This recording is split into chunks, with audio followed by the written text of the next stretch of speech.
Hello, hello, hello, and welcome to the all the best pictures. That's right, it's the podcast where we talk about the Academy Award winners from the start. And boy, it's still the 30s. Yes, you stay with us. Don't turn off, listener. Please come back. This is a parental advisory. Don't let your kids go out at night and try and watch all of the best picture winners from the start. It's a bad idea. And It's a stupid idea. All kinds of bad places. It's staggering. It's a staggeringly stupid idea. But yet, despite that stupidity, here we are in a display of fortitude that can only be matched by people who were cast ashore on a Polynesian island and forced to live out their days.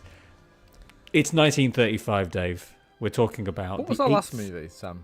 Do you remember?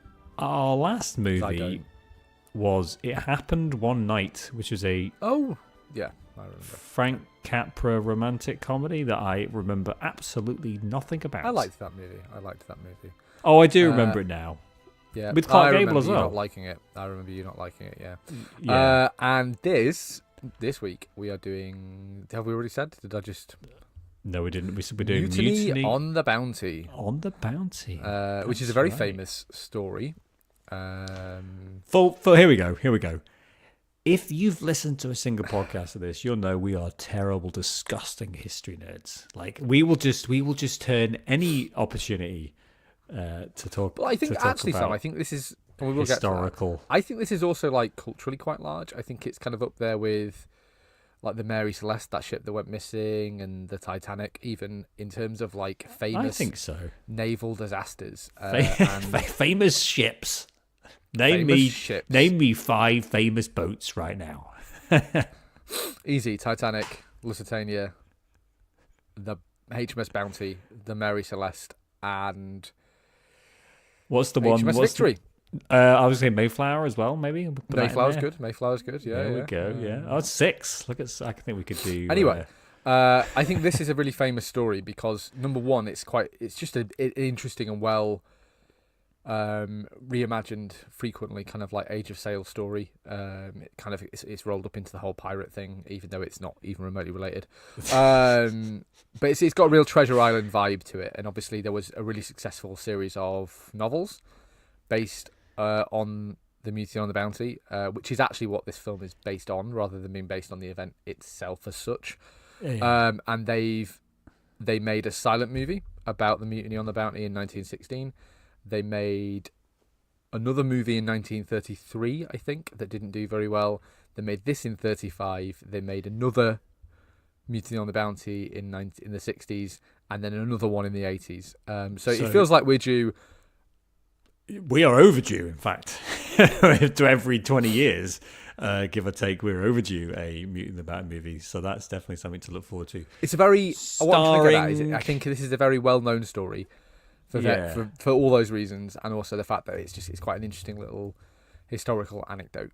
Timothy Chalamet in Mutiny in the Bounty. Oh, I think I can. Older, like no for Christian, for playing Christian. Anyway, before we reimagine movies, let's talk about the movie that we actually did watch. And because it is a historical film, and we are history nerds, you might listen to be thinking, "Oh, these guys are going to moan about how ahistorical this movie is," because boy is it. And yes, we are going to do a little bit of that, but really our general principle when it comes to movies and history is that fuck it.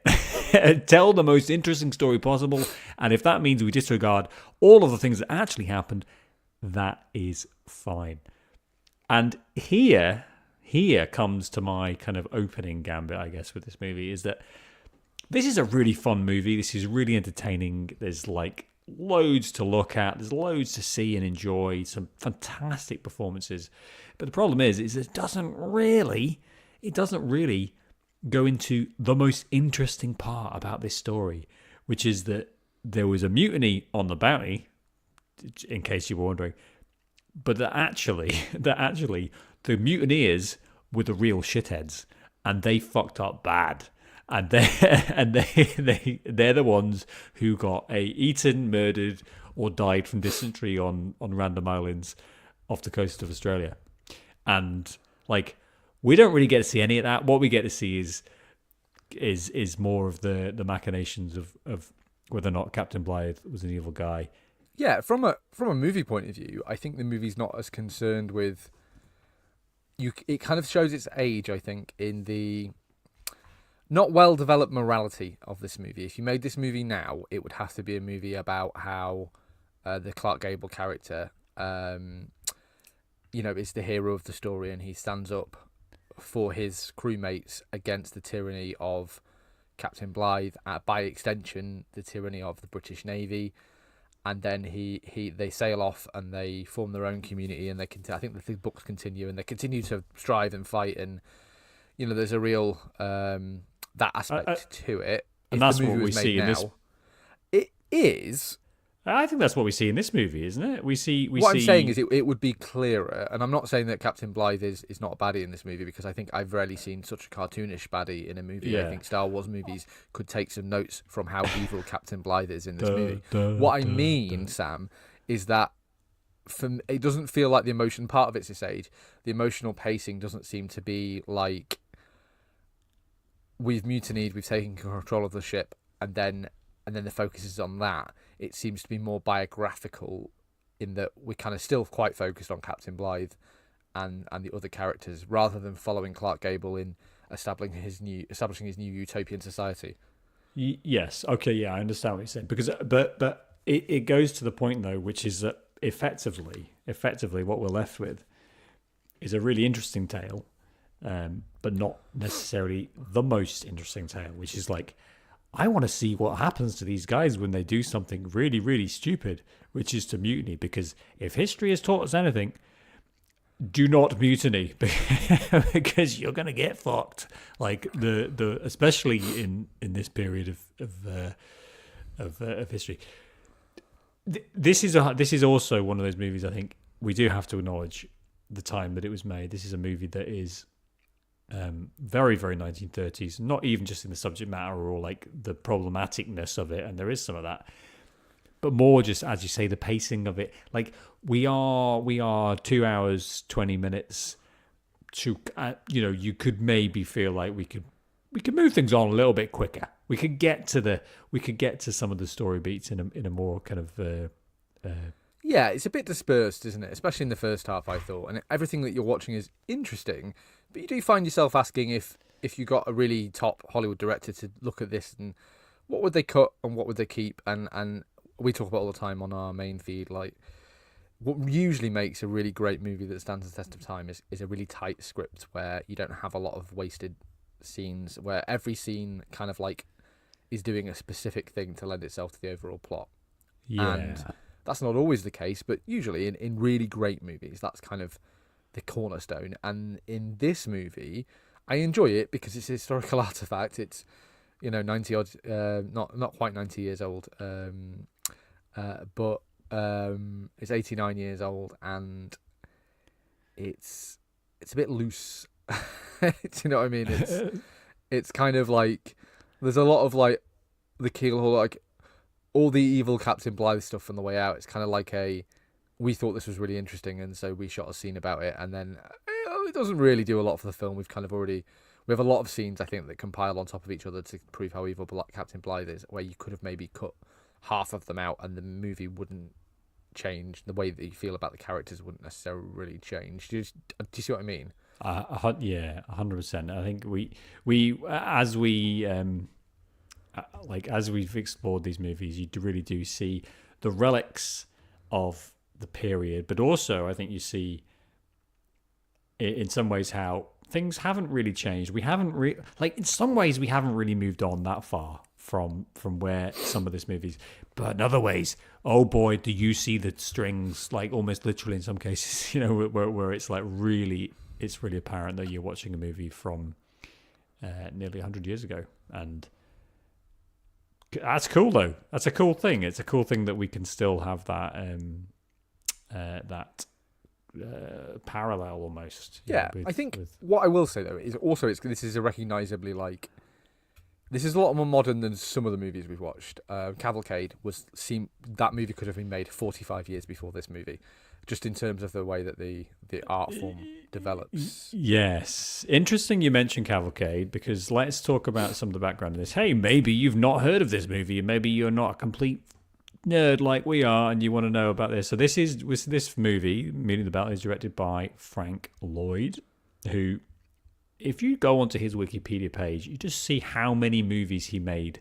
Like, between 1914... Classic Hollywood, Sam. People worked. People and really 1920. fucking worked. Like, it's unbelievable. I mean, some of these are silent, obviously a lot of silent movies, but this guy absolutely, just hugely. This is, I literally cannot count how many movies we are in when it goes to 1935's Meet the Bounty, but there's a lot of movies, and it just says selected filmography. It includes Cavalcade, which won Best Picture in 1933. Yeah, 33. And Frank Lloyd was a important part of the founding of the Academy of Motion Picture of Art and Science. He was, I think, president from 1934 to 35 when this movie was made. So, I mean, not that it's a big, congratulatory club for white guys, but maybe because he was president of the Academy and they gave him an award. Frank Lloyd, so he directed this, and he, I think, is obviously one of the most influential films. And this is probably his most successful film. It's probably the film he's perhaps most well known for. And when you consider, like, we go where we are in terms of film history, this movie does feel like we're pushing into a more modern age.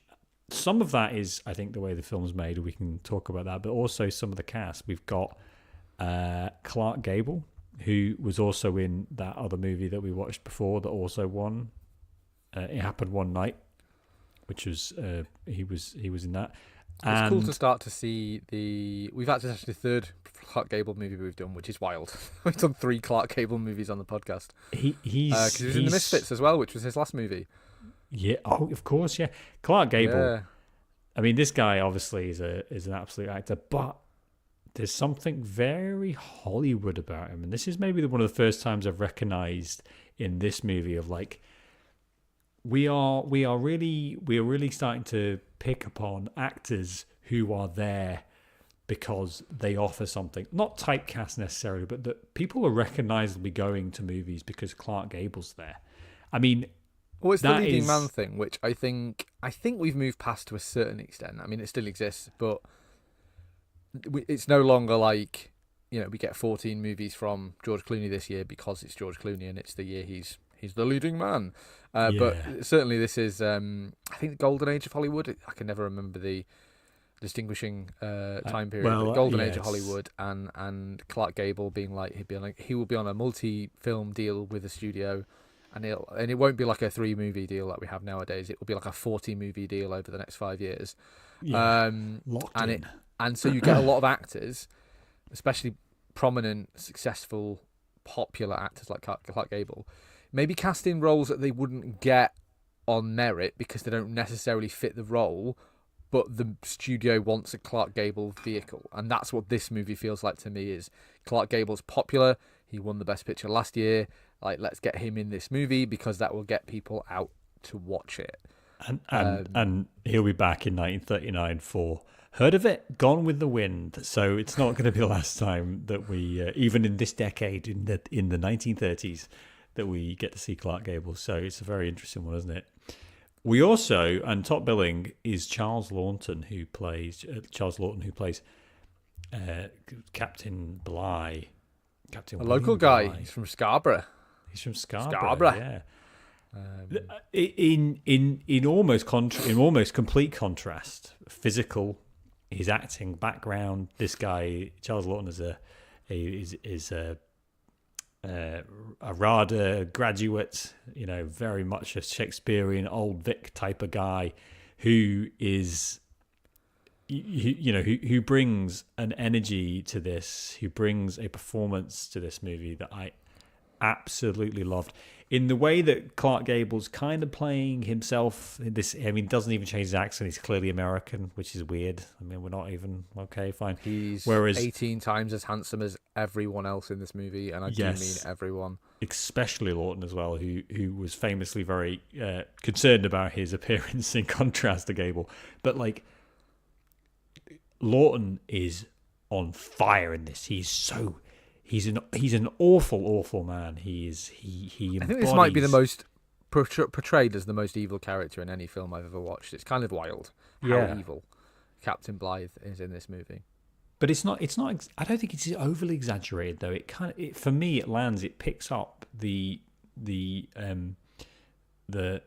exact right tone. Like he's a dick, but he's also he's like there's not the self-awareness there. There's an insecurity, Sam. It's interesting actually because I just by happenstance was listening to, again because we're the nerdiest people on the internet, which is a high bar, low bar. Anyway, I was listening to a podcast about the British Empire the other day, and it just so happened that they were talking about the Mutiny on the Bounty and Captain Blythe, who was a reasonably, working class guy from the northeast who got his start working on colliers, like coal hauling ships. A self-made man, as he calls himself. Yeah, kind of. Yeah. So I think they made a very clever decision in casting Lawton, who's from Scarborough, from a reasonably wealthy-ish, I think, but not like, top flight. He's not Hollywood elite. By casting Lawton, who's from the northeast and obviously has these insecurities because he doesn't look like Clark Gable, and Captain Blythe was a ship's captain at a time when it was much more common to be upper class, to be a gentleman, to be in command of a ship. We're kind of like at the turning point where armies and navies are becoming professional, and in the decades past, it would just be like who you knew. Your uncle worked at Whitehall, so therefore you would be the captain of the ship. And much more to that extent, I think it captures an insecurity from the historical source, and in this movie about like this guy being such a bastard, and he is. That's the word in this movie to everyone, all the people on the ship around him, because he's jealous of the officers because they're all well born and quite posh, and he's fearful of the men because he's fearful that they'll realise that he's like them, that he started where they started, and there's kind of like there's an interesting pathos to that, and the more you read about Charles Lawton, the more I believe that he is kind of bringing all of that to this movie in a way. I think it's a brilliantly in a way that Gable isn't. In a way that Gable's kind of just doing the Clark Gable thing. It's kind of. We're not going to go through all the cast, but I think these are the two for me that really, obviously, that's the main. Yeah, because clash. They're all potato-y looking English people, Sam. Like Clark Gable and Charles Lawton. Again, bizarrely kind of Americans who are just again we're not even going to try Brick's accent, mate. Like we're not even going to give it a go. We're just going to completely talk like that. Hey, it's like okay, right? See, it's like all right. I can't remember if Cleopatra was the best picture winner. If that's coming up in 30 episodes or whatever. But this really feels like that kind of era of film where everyone is from the Midwest and they all talk like they're from the Midwest, whether they're playing Romans or Aboriginal Australians or British people or whatever. They all speak like they're from the Midwest. Yeah, Cleopatra was a nomination last year. Thank God, because that movie's 14 hours long and we don't want to have to watch that for this podcast. Yeah, the Cecil B. DeMille epic from 1934. So where do we? This is like obviously with a movie like this, it's Can we talk through the plot a bit and maybe the scenes and things that we liked and the cinematography? Did you nearly watch the colorized version of this? Well, I went on to my favorite internet film archive. Not the Internet Film Archive, in fact, but OK.ru, which is just fucking chock full of any movie you could possibly want that no one cares about. It's fantastic. Just watch out for all the dodgy shit. But if I went on there and it's like it popped up with this little image that said, "This film has been colorized," and then it quite clearly underneath, without the consent of the filmmakers, like clearly done by the studio afterwards, because fuck them, who cares? No one's gonna watch a black and white movie anyway.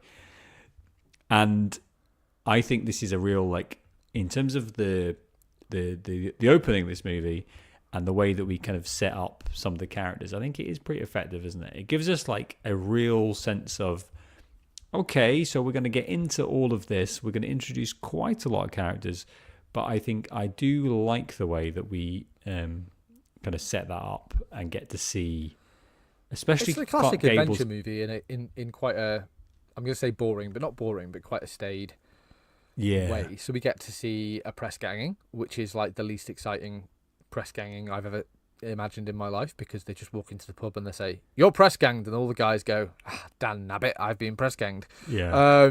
What's press ganging, Dave? Tell us about press ganging. So press ganging is this fantastic, fascinating, being a sailor on a ship, obviously pretty horrible at this period. You could be at sea for months. The food was miserable. You'd probably die of disease. The ship was half full of water and rats all of the time. You wouldn't see a woman for months and months and months on end. You weren't paid very much, and the French might blow you up. Generally, not great. And as a sailor, you would earn a lot more money working for a merchant ship or working elsewhere. So the British Navy, obviously thinking ahead and clever, basically had all these laws in place so they could basically just do a raid on the pub and round up a load of men, like acts who of looked like parliament, sailors, that literally said, and just take them to the ship under guard so they couldn't leave, and then once you're at sea, they kind of just had to. You're now a sailor in the British Navy, because where else are you going to go? You're in the middle of the Atlantic. Jump in the water. Like it's quite common, especially in big naval towns like Portsmouth. It's quite common for people to be press ganged into the Navy while they were, visiting the port on trade or whatever. It wasn't totally uncommon for the British Navy to press gang sailors from merchant vessels when they pulled them over for excise duty and things, for taxes, basically, for if you were a merchant ship and you would be stopped and you searched for contraband or whatever. License and registration, please. Oh yeah, we'll have some of your men. Registration, please. Thanks. And we'll have some of your men.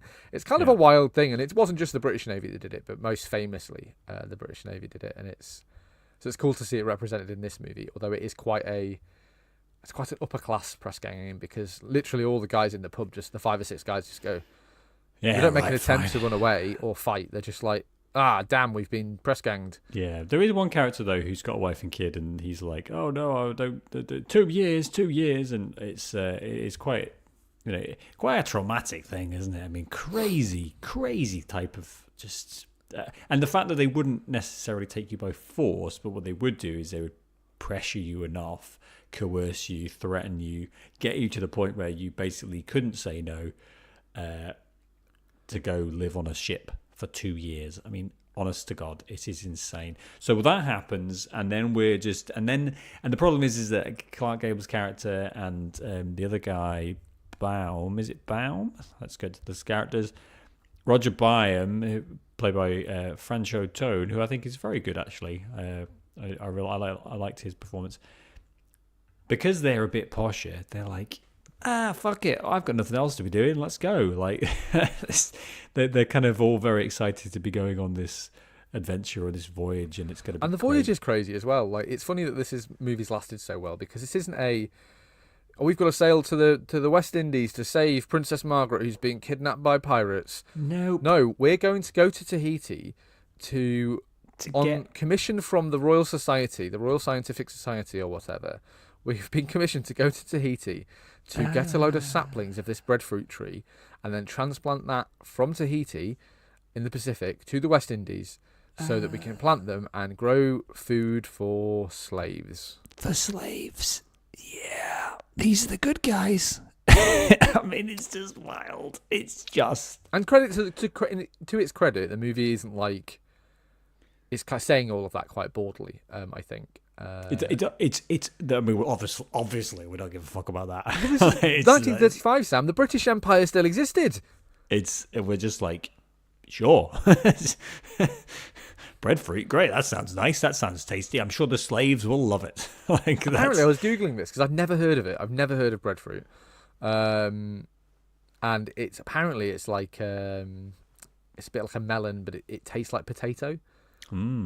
So it's not particularly, but apparently it's quite nutritious. It's one of these things that is a staple food, but it's not particularly tasty. It's just quite easy to grow and quite calorific, basically like a potato. Good stuff. That sounds like exactly the type of thing that we want slaves to eat and not eat ourselves. Perfect. Congratulations, everyone. When we're on, so then we're on this ship because of all of the chumminess of it, especially between the American actors, and I'm saying that as in the actors who are just speaking in American accents quite happily. Not even is there no It note on doesn't that? spoil the movie. It's fine. It annoyed me enough. It annoyed me enough to be like, come on. What annoyed me try. more actually was what Clark Gable looks like, because he is so much more handsome than everyone else in this movie, and everyone else in this movie has that 1930s look of like, you know, they're probably in their 20s but they look 60. Vitamin D deficiency, just as exactly. And then you've got Clark Gable, who's like, you know, living it up in Golden Age Hollywood, like, you know, doing a load of drugs and having plastic surgery and all of these things, and going on planes. He's about a foot taller than everyone else in the movie. Yeah. He's got a jawbone that could cut cheese, and that I found quite distracting whenever he's on screen. I know what you mean. I do know what you mean. Especially compared to bless him, Charles Lawton, who genuinely seems to he had a bit of a complex, which is really insane. And to channel that into this movie is amazing. So William Bligh as a character then in this movie is, as we've said, diabolically evil, and he basically spends the entire time just being like, yeah, I'm gonna do some nasty shit to anyone who even sniffs. Anyone who is vaguely... We start off with the whipping. Now... Well, no, it's whipping it. So somebody has struck an officer and they've already been flogged, I think, and they bring them to the ship and the guy's like, oh no, he's already dead. And Captain Bligh's like, right, carry out the punishment. Yeah, those guys on the and so they're literally whipping a dead horse, like on the fucking ship. But it's because they need to demonstrate.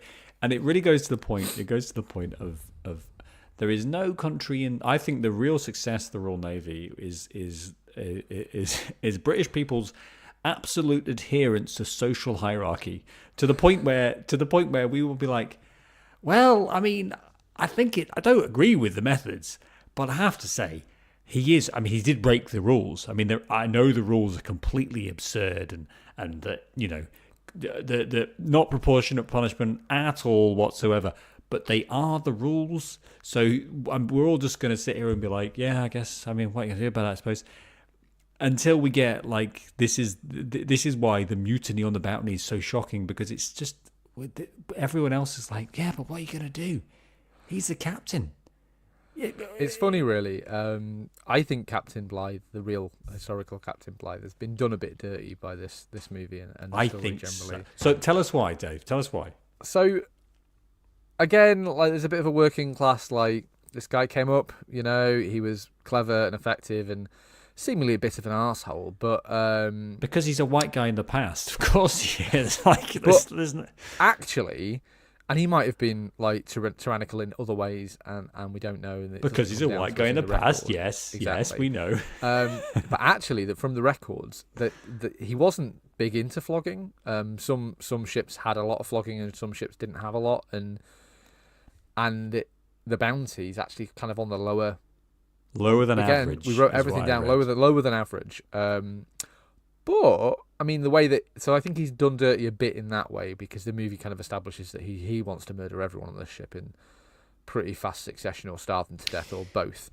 And I think in real life, certainly he seems to be a really difficult man and not particularly well liked.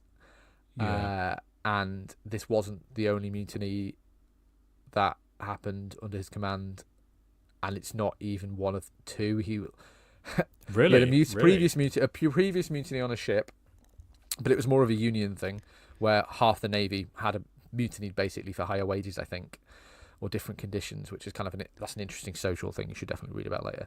And then he had the mutiny on the Bounty, and he was exonerated by the court because, you know, basically if it had been through being bad at his job, he would have been court-martialed, etc.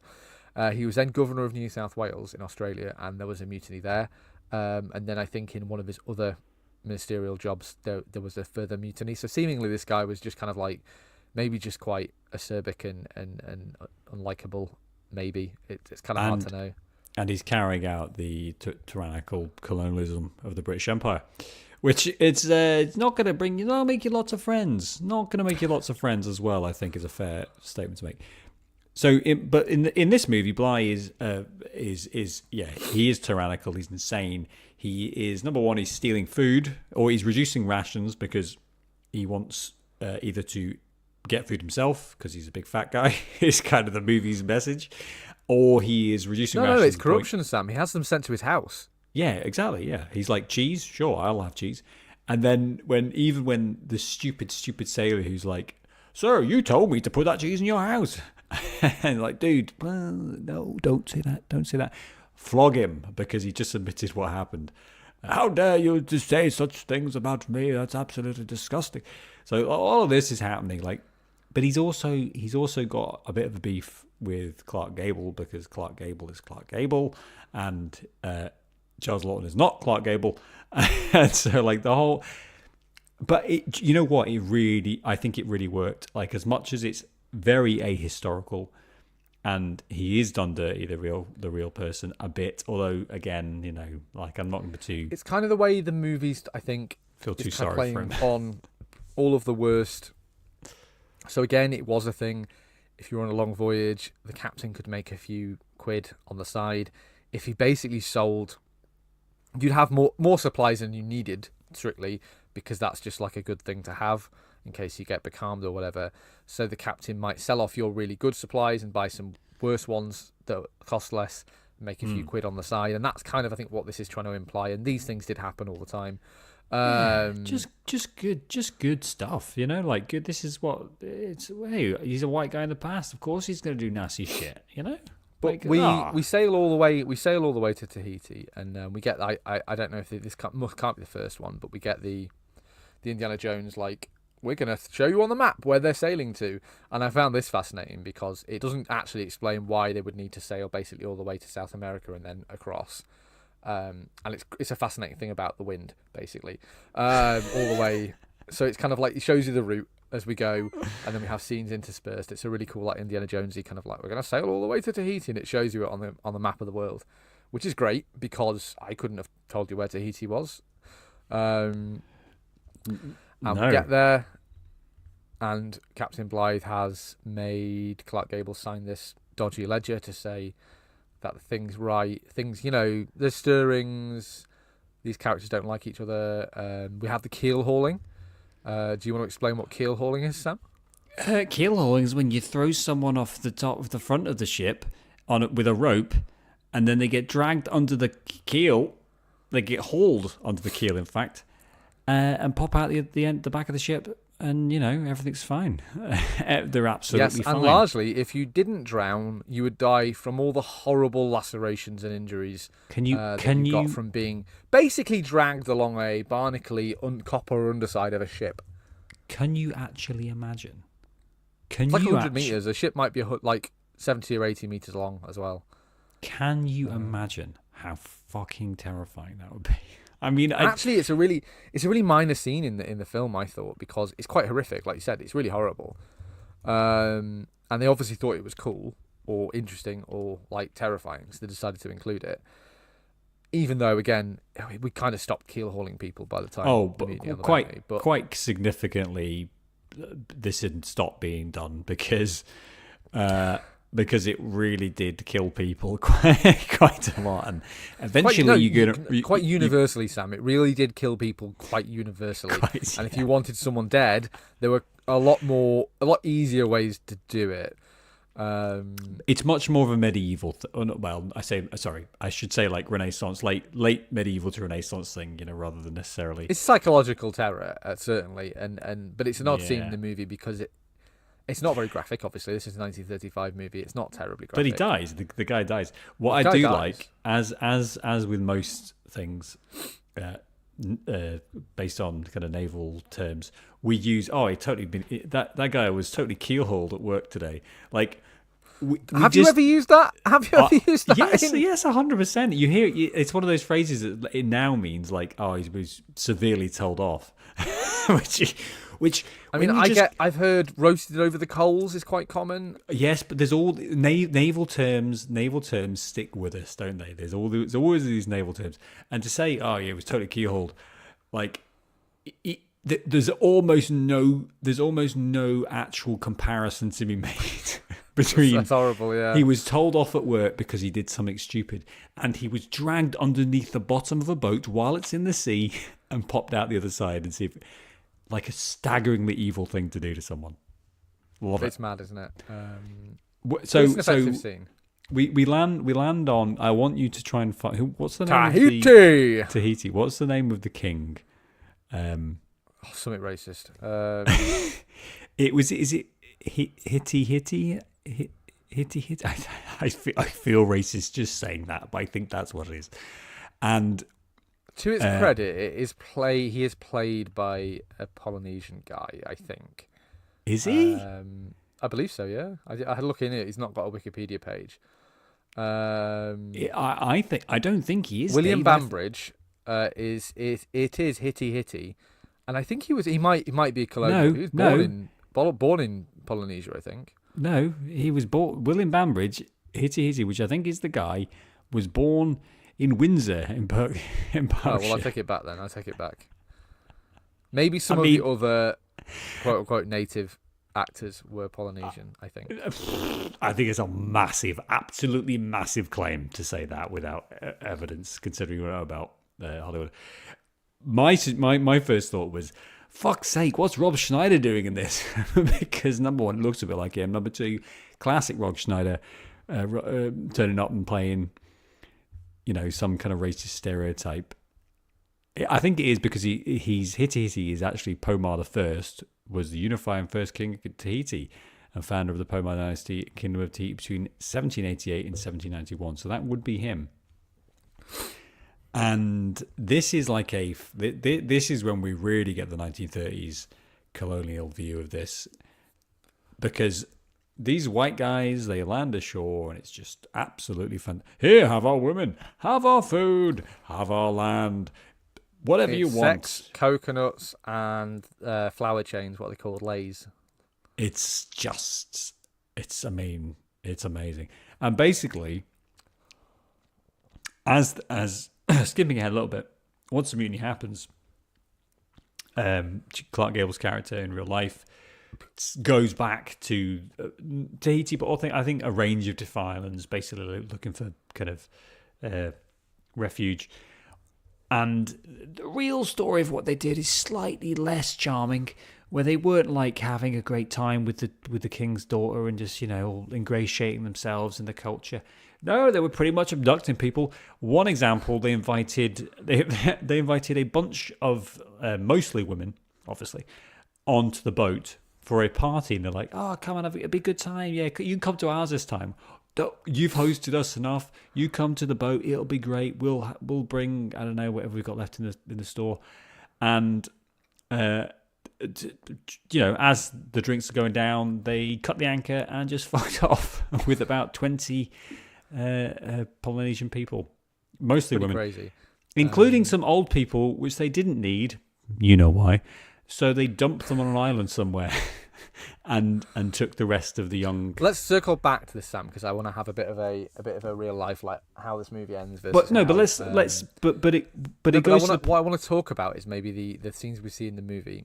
Yeah, but what I'm going to though is that the reality of what's going on here, especially from Clark Gable's character, is like, because in the movie he's pretty charming, he's debonair, he's doing this because he cares about the crew and he cares about what William Bligh has been doing to them, which is starving them, reduce rations, stealing their food, etc.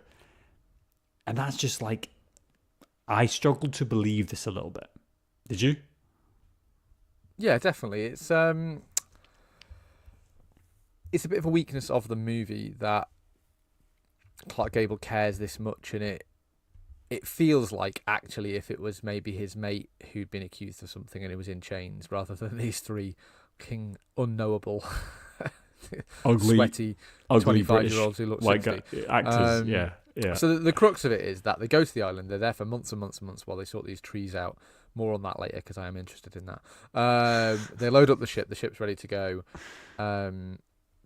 There are three guys who are like late. They're late back or something, or they have to be rounded up. And so their Captain Blythe throws them in the in the bilges, which is another naval term that we use, in the bilge with the water and the rats and the feces, chained up as deserters. And then they're going to be there for the whole journey. And Clark Gable's not happy about it because they're just good lads and they were lost. And I don't know why I'm doing a Jimmy Stewart impression there. And so that's the kind of like the inciting. Do you want the breadfruits, Marion? I'll just go up there and get those breadfruits. To Bob's house and John's house. And anyway. And TT's house. Ooh. Another racist name. That's right, it's a white guy in a wig. Literally from Berkshire. Yeah. So the mutiny is basically because Captain Blythe is gonna starve these guys and they're not gonna survive the voyage, and so he's like, I can't let him continue to oppress the people on the ship because they're not gonna live in and things like that. And the water, because he wants the water to keep the breadfruit trees alive, because he's got these little saplings which he's taking. Again, just don't forget, this is to feed the slaves that the British Empire is still very much enthusiastic for. We haven't ended that yet. So that happens, and then like this is where it kind of turns, doesn't it? It turns, and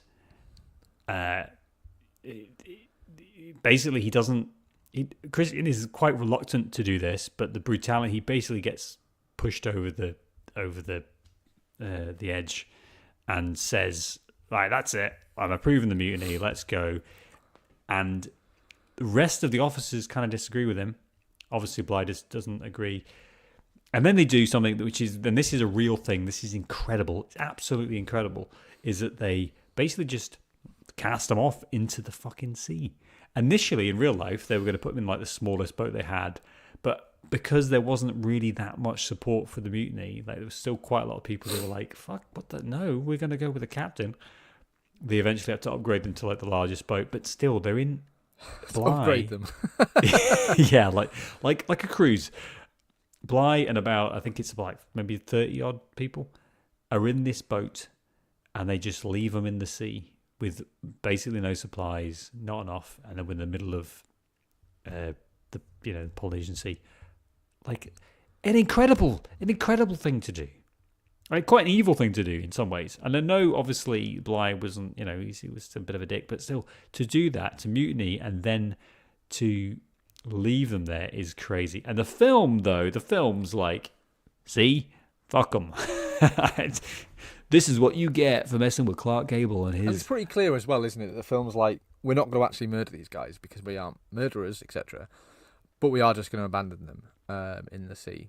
And I know that you want to talk about Captain Blythe's journey after this, but let's just very briefly cover what the ship does, because it's really brief. Yeah. So the ship, having cast off the shackles of upper-class English oppression, they sail back to the sex island and have a load of sex. And this is the real life. Yeah, where Rob Schneider is holding court and he says, hey, these are my daughters. Do you want to have sex with them? Fantastic. Here you go. And this is the real life thing again, that the Bounty did immediately sail back to Tahiti and pick up all these women. And enslaved a load of the Tahitians as well. The story's quite crazy. Do you want to do it now, or do you want to do it at the end? The story of the... I feel like we can do this bit in the end, and then we can do Captain Blythe and the end, because we maybe have more to say on that. Okay. So in the movie, they stay on Tahiti for ages, and everyone has nice Christian families with these women, which is obviously super historically accurate. They were married under God and Jesus, and they procreated, but only after marriage. And then they load up all of their women who were they're in love with and their children, and the supplies, and then with the blessing of Rob Schneider, King Rob Schneider, they sail off to find a different island where they can settle. And that's kind of the last thing we see of them, is they burn the ship and they're going to live on this new island, which in reality was Pitcairn Island. The facts that actually happened are a bit starker.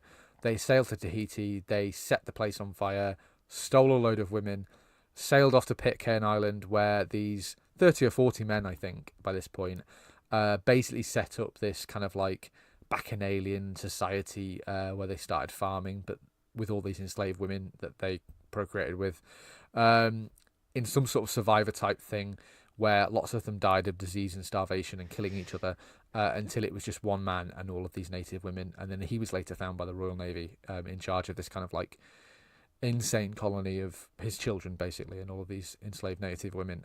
It's quite an insane story. It's honestly, I think I might get a book about it because it's just staggering. I mean, there's one bit the on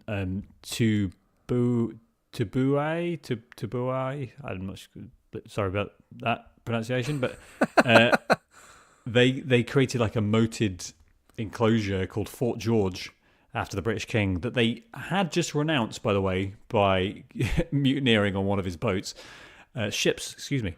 And Ships. yeah, and then they tried to form friendly relations with local chiefs, but his part was unwelcome. The persistent clashes with the native population culminating in a pitched battle in which 66 islanders were killed and many wounded. And this is where it all starts to kind of break apart because the mutineers started to split off and like obviously thought Christian was a bit of a dick. Just like the whole thing is staggering. And again, the movie's just not interested in any of this because we don't really. The movie's see quite. Again, it's a real like.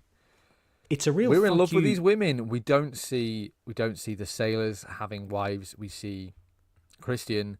Clark Gable has a wife, and his mate, who isn't a mutineer, has a wife. And they're the chief's children, and the chief is very pastoral and he loves them because Rob Schneider loves white guys. Yes. And they run away literally moments before Captain Blythe arrives on his new ship to round up the mutineers.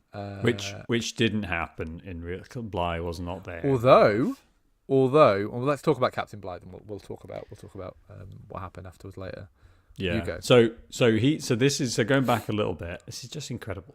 I mean, again, welcome to history. Welcome to ill-informed history cast, where we let's just work our way through this. But basically, they're in the middle of the fucking sea. Like they are so far away from anything that they need to try and get back. This is Bligh and his open boat.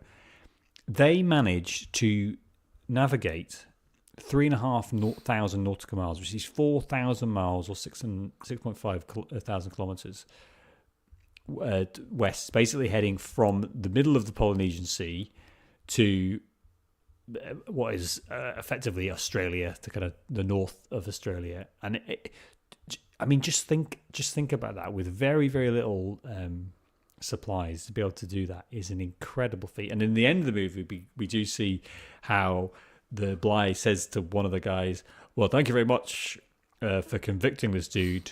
One of the judges, the naval judges, and the guy's like, "Well, that's one of the most amazing things I've ever heard. You navigating all that far," but he doesn't shake his hand because he's still a dick who stole cheese or something. So the movie's like, we do actually, I think, humanize Bligh a little bit. There's a moment of heroics in this, isn't there? When they he's sight land and he's the only one who's kind of still awake. He's like, men, we've sighted land. And it is kind of, I think, within the movie, it's meant to be kind of uplifting and like, oh my God, they've made quite it. rousing, I thought. Even though really, this is a character we're not supposed to like. Yeah. But yeah, definitely rousing. I thought this was a really interesting, really interesting, like, portrayal of a relatively complicated character. The problem is that we only get really one complicated character, and we keep coming back to this, is that Clark Gable's character is not particularly interesting. I thought that Baum is much more compelling in terms of Roger Byam, who's based on Peter Haywood, which is the real officer. And I thought he was much more interesting because he was kind of conflicted. Like, he didn't want to be on the mutiny, and he tried to get away, but there wasn't enough room, so he was stuck there. And he's the one who got sentenced to death and then later acquitted for his involvement. So, like, all of this is fascinating. Now, all the way through the movie, I also think go into more kind of movie stuff, because I think we pretty much finished. I think the plot there. We've kind of gone through most of the. Yeah, more or less. I mean, but what I was like yeah. I mean, the last thing I want to say is, bang. Yeah. Sorry, is there is a really happy ending in real life to this, guys. Captain Blythe was commissioned on a second ship to go and get all these breadfruit plants from Tahiti, He did it. He took them to the Caribbean, where they thrived, and the slaves refused to eat them. But that was fine because Captain Blythe had completed his mission and he got a prize from the Royal Historical Society. So, Good stuff. Job. Nice. Well done, everyone. He got a prize. In terms of the movie, though, I found this last courtroomy bit quite boring because again, what are the stakes? We've seen a lot of it, haven't we? We've seen a lot of it, and it doesn't really give us like, because we've seen so much of it, and because we know what's happening with Clark Gable's character. None of it has really the kind of impact in terms of this one guy is going to get executed, and we never make that connection between what he did and his impact. Clark Gable's character's impact on his friend. They do say, "Oh, you'll never be my friend again," which is kind of like, sad, but not really. Doesn't really have any connection to this guy's going to get executed, and you're not going to face any real consequences for that or any kind of moral. So that it doesn't really tie up. It's a trick. It's a problem with the adaptation. I think that this is an adaptation of a story, the book, that has sequels, and I think there was some thought of maybe we could make a series of these movies, which is a kind of crazy thing to say, that we're talking about in the 1930s and we have the same problems then that we do now. Oh yeah, in where you can't changed. have like a satisfying emotional conclusion of your movie because you're thinking about making another one. But we don't get the set two. We don't really have like a culmination of this fight between Bly and Christian, and the character who's acquitted and he gets to join the ship, and that's kind of like and what are we taking from this? Because they hung the guy whose wife was waiting for him and all the other guys who'd mutinied, and like, so what's the message? There's no really strong moral message here other than middle class white guys are redeemable and nobody else is. Like, sounds good to me. There we go, and that's the end of the. No, you're completely right. It's not particularly satisfying. But despite that, I think this, I think the screenplay is the weakest part. The adaptation is the weakest part.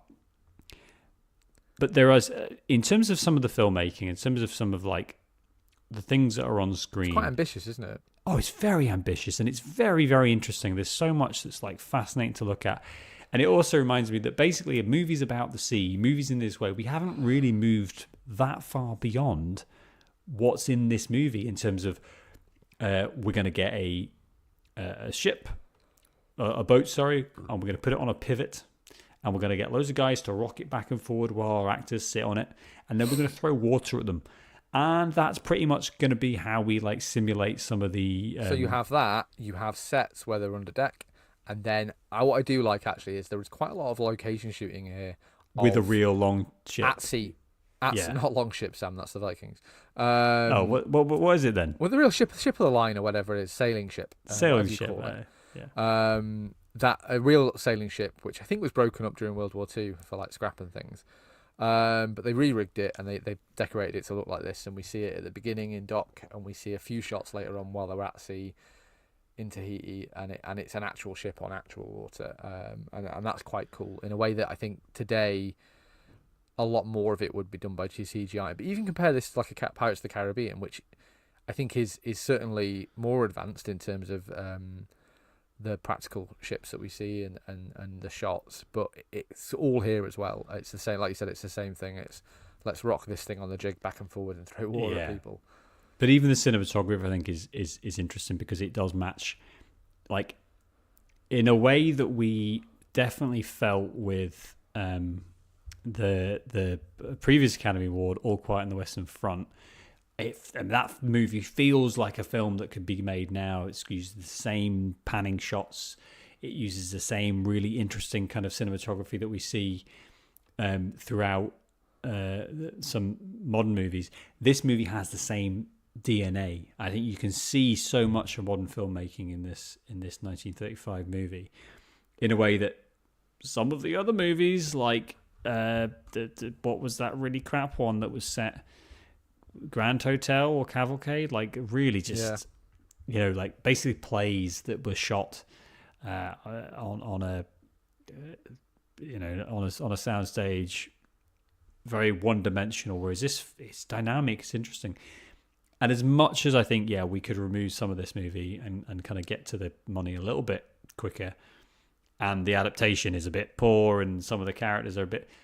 There is so much to enjoy here in terms of like a really rip-roaring adventure movie that I think it nails the landing of what it's trying to attempt. The question is whether or not it could have tried something a little bit different, and we could have had maybe a more compelling kind of darker tale about Clark Gable basically fucking up, because this is what he does. This character does something really stupid and he pays for it. And in real life, that's what happened. But maybe the movie's not overly concerned with that. It's a fun watch. It's an interesting watch. And we've said a lot in this 1930s series of Best Pictures. There's been a lot of movies that have been interesting, which is kind of code for like not massively entertaining. I did enjoy this, and I didn't feel like going to sleep, but I did wish there was a bit more action. There's no. Is there any sword fights in this? No, not really. There's not a lot of violence at all, actually. It's quite interesting. There's some real like. I was just looking up the other nominees for. By the way, it's still outstanding production, even though we're calling them Best Pictures. Oh, we haven't got Best Picture still yet, outstanding right? production. Interesting. There was an Errol Flynn movie called Captain Blood, which I think that sounds maybe fun. will be. It looks sexier than this movie, certainly. I imagine. What do we think about this? Because this movie is quite suggestive. It's not overt, is it? But we do get a scene of where the woman is. There's a sketch in the Mitchell and Webb Look, which is a great sketch comedy show, where sorry, this is just funny, where one of the characters gets kidnapped in a big garden centre, and there's an uncontacted tribe living in the centre of this big garden centre, which is on itself brilliant, and it's kind of playing on the racism. So the white guy character he obviously like, have my daughter, blah blah blah. She doesn't speak English, and she goes, Jerry, what is blowjob? And he's like, I'll show you. And I just, when I was watching this movie, I couldn't help but think of that, because these women are portrayed in the same way where they're like, you know, oh wow, I've never seen a man explain before. Sex to me. What is 69ing? Clark Gable. Like it's a real. And the movie's like, yeah, we're not gonna show. We're obviously not gonna show you, but what we're gonna show you is we're gonna show you the different phases, because these girls are really young as well. That also stuck out to me. This isn't it's like the 30s. No one gives a fuck about that. But but there's he's portraying the 1810s, 17 something. Yeah. We get the scene. It's basically a scene before, and then during, and then after. They're like a line next to each other, like. And you're like, okay, movie, all right, we are. And they're like, that was a fantastic swim. And it's it's a bit raunchy. I think we still pre-code, or is this? We are pre-code. Yeah, we've got. I think we kind of get. I think this might be the last year, maybe, of pre-code movies, because it's suggestive. It's suggestive, and we've got all of these handsome women hanging about, just enjoying the fact. Yeah, but it Clark certainly Gable tones down like the actual real facts of the events into this quite chaste, I think, movie in its way. Yeah. You know what, though? It's a film that I would recommend, and that is not something we have said about every one of these movies in the past. I would recommend this. Isn't it funny how last month or whenever it was a movie that is genuinely, it's a Frank Capra movie, I think, is genuinely agreed to be like a great movie that you didn't like, that I really liked. And this is a movie which I would say I solidly didn't dislike. This was a totally fine movie, but I wouldn't recommend it. Maybe to you, like if I'd watched it independent of you, I could recommend it to you. But a black and white movie from the 1930s where like there's not a lot of action and it's very talky, and there's some great shots to observe of like sailing ships. Yeah. I know it would be a hard recommend to like. I know what you mean, but at the same time, I think it's like one of those movies that there is enough going on. It's compelling enough. The performances are strong. the visuals are there. Like we're not slouching around. We're not waiting for stuff to happen. We are presented and it's a proper with movie as well, I suppose. It's a proper tale. It's a recognisable movie.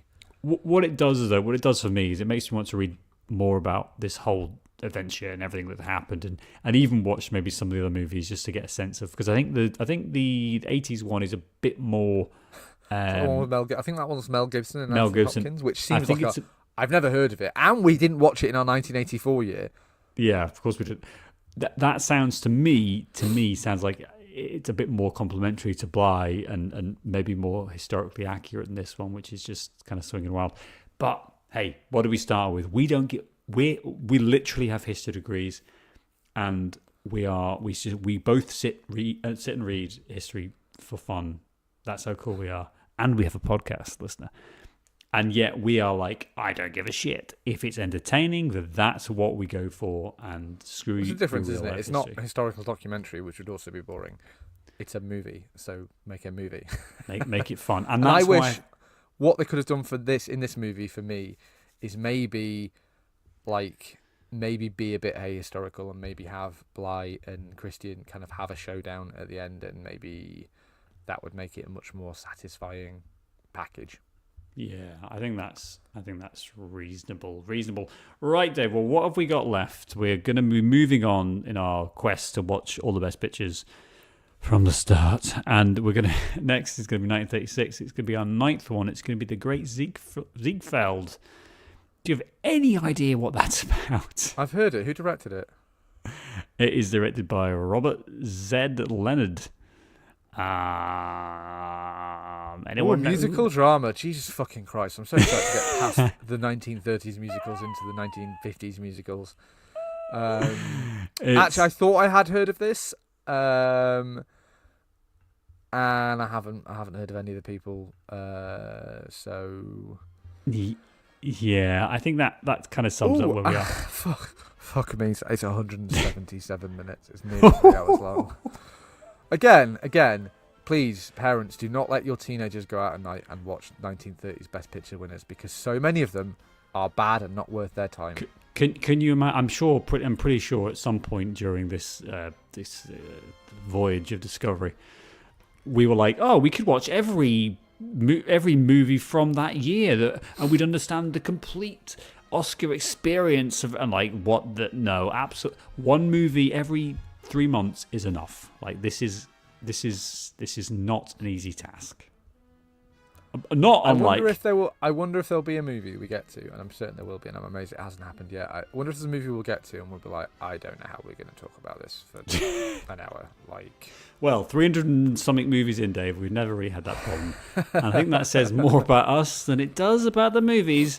And it certainly says a lot about us. Yes, I'm not really up for that level of self-reflection right now. So we'll be back with another wank fest as we explore whatever movies we want to talk about. Class it up, Sam. Sam's opinions do not represent the opinions of the Imaginary Movie Podcast. Any opinions expressed there in the episode are not reflective of my opinions. Please don't think that of me. Too late, so it's already in the bag. Sorry, Dave, you're getting faded up by the Oscars music again. Please conclude your speech. Thank you very much.